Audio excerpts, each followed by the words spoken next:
gente ha gastado toda la vida los peines de asta, ¿no? Pero el cuerno de toro no es curva, no es plano, ¿no? Entonces hay que plancharlo. Y el proceso, para que la gente lo entienda, he hecho esta pieza. Entonces el proceso es hacer una cuchara de un cuerno. El proceso es plancharlo, curvarlo, más gráfico imposible, ¿no? Wow. ¿Para qué tengo esto? Para que la gente entienda cómo se hacen los peines, las cucharas y las peinetes.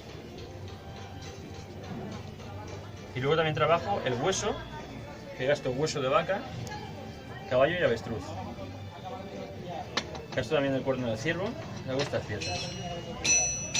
Estas piezas y estas de aquí.